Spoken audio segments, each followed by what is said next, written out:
Mummy, હું જરા supermarket જઈને આવું છું. સુપરમાર્કેટ? સારું, જમીને જા. ના માં, લેટ થાય છે, હું જઈને આવું છું. એ ખાઈને જવાનું કહું છું ને, ત્યાં બેસી જા. હું નાસ્તો લઈને આવું છું. ઠીક છે માં.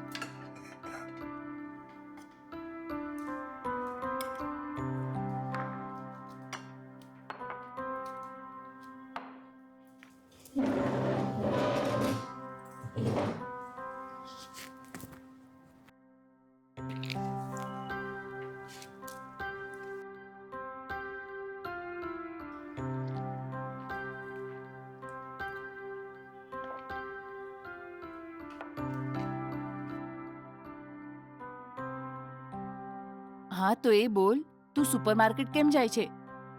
2 દિવસ પહેલા જ ઘરની બધી જરૂરી વસ્તુઓ હું લઈ આવી હતી. મમ્મા, કોસ્મેટિક ખતમ થઈ ગઈ છે એટલે એ લઈને આવું છું. સારું, એવું છે તો ઠીક છે.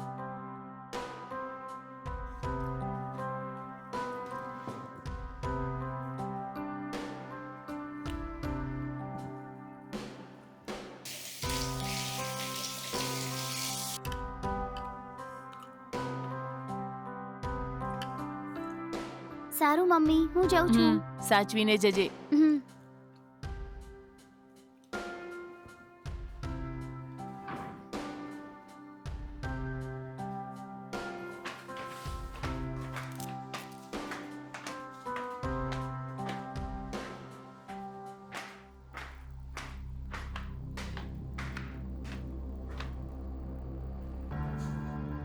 આંટી, હા, કોણ છે? હું મકાન માલિકનો સન છું આંટી. હા, ઊભા રહો, આવી. હમ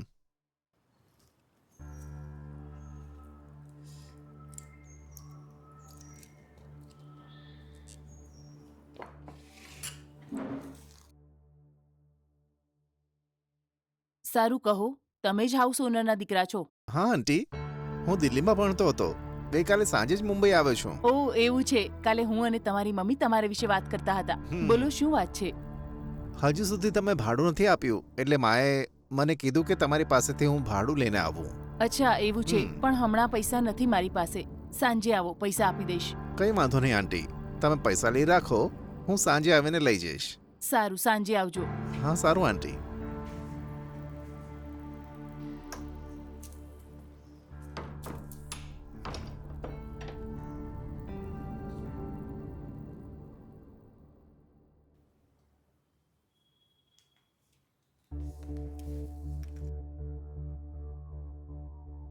હેલો, હા બોલો માં. અચ્છા, ક્યાં છે તું? મમ્મી, હું તમને કહીને આવીને સુપરમાર્કેટમાં છું. શું વાત છે, બોલો માં. હા હા, ઠીક છે. બોલ, તને આવવામાં કેટલી વાર લાગશે? મમ્મા, હું હજી હમણાં જ આવીને. મને આવવામાં 1 કલાક થશે. વાત શું છે, બોલો. ઘરમાં આવતી વખતે એટીએમમાં જઈને તું 15,000 રૂપિયા કાઢીને લાવજે. 15,000? પણ શેના માટે? ઘરનું ભાડું નથી આપ્યું ને, એટલે હાઉસ ઓનરનો દીકરો સાંજે આવશે એને આપવા. ઓ, એ વાત છે. સારું, આવતી વખતે વિથડ્રો કરી લાવું છું. હા, ઠીક છે.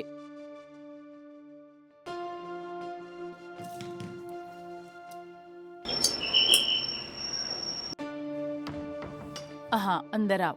હમ.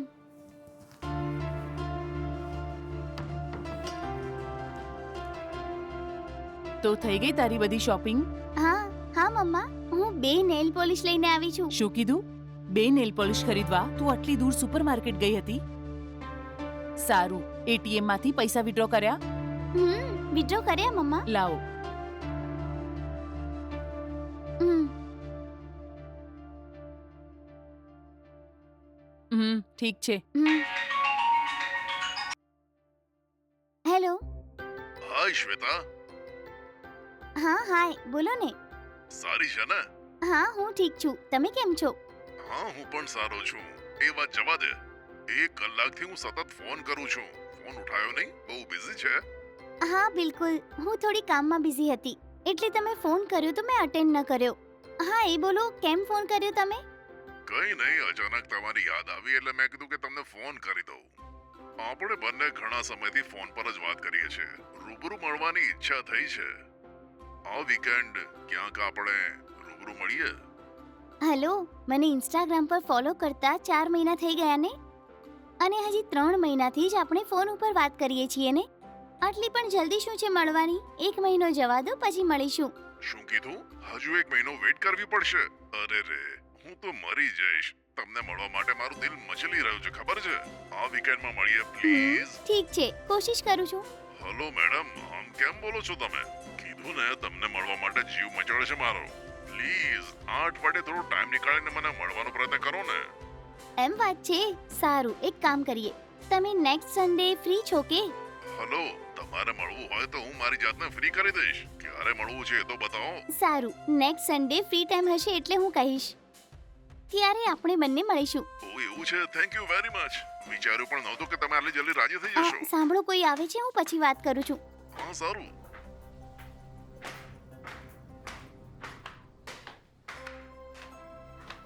આંટી આંટી તમે આંટી કોણ છો? હું મકાન માલિકનો છોકરો છું. આંટી નથી કે? એમણે કીધું હતું કે ભાડું લેવા સાંજે આવજો, એટલે આવ્યો છું હું. એમ વાત છે? થોડી રાહ જુઓ, મમ્મી અંદર કામ કરતી હશે. હું જઈને બોલાવી લાવું હા છું. સારું. મમ્મી, મમ્મી, બૂમો કેમ પાડે છે? શું વાત છે? હાઉસ ઓનરનો દીકરો આવ્યો છે. તમે જ કીધું હતું ને સાંજે ભાડું લેવા માટે, એટલે આવ્યો છે. ઠીક છે.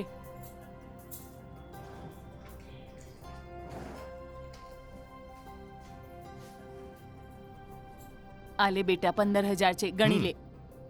થેન્ક યુ આંટી. વાંધો નહીં બેટા. સારું, જઉં છું. હા બેટા.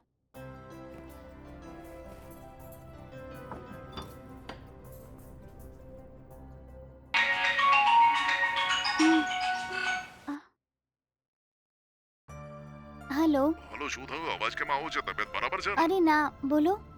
ના ના કઈ નહીં, બસ તમારી સાથે વાત કરવા માટે મેં એમ જ ફોન કર્યો હતો. એમ વાત છે? હું જ હમણાં તમને ફોન કરવાની જ હતી. શું બોલો છો? આ તો આશ્ચર્યની વાત છે. અચ્છા, મારી સાથે કેમ વાત કરવી હતી બતાવો ને મને. શું તમે મારી એક નાનકડી મદદ કરી શકશો? મદદ? કેવી મદદ? બોલો ને. મને અચાનક પૈસાની જરૂર પડી છે. શું તમે મારી મદદ કરશો? પૈસા જોઈએ? કેટલા પૈસા જોઈએ? એ જ કોઈ 25,000 રૂપિયા. અચાનક મારી મમ્મીની તબિયત ખરાબ થઈ ગઈ છે. એમને હોસ્પિટલમાં દાખલ કરવાના છે. હોસ્પિટલના ખર્ચા માટે પૈસાની જરૂર છે. તમે મદદ કરશો? કાલે સવારે જ માને હોસ્પિટલમાં એડમિટ કરવાની છે. હું કોની પાસે મદદ માંગુ એમ જ વિચારતી હતી. જો તમે મારી મદદ કરશો તો હું આભારી રહીશ તમારી. અરે આ શું વાત કરો છો તમે? આ કઈ મારી માટે મોટી વાત નથી. પૈસા હું આપીશ, પણ પૈસા કેવી રીતે આપું બતાવો ને. ફોન પે અથવા ગૂગલ પે નંબર મોકલું? અથવા હું તમને સ્કેનર વોટ્સએપમાં મોકલી દઉં કે? જરા સ્કેન કરીને પૈસા મોકલશો? હા હા ઓકે, તમે QR કોડ મોકલી દઈશ. જુઓ, તમે મને અજનબી ના સમજશો. સમજી લો કે હું પણ તમારી ફેમિલીનો મેમ્બર છું. જે પણ જોઈએ મને કહેજો તમે, બરાબર? તમારો ખૂબ જ ધન્યવાદ.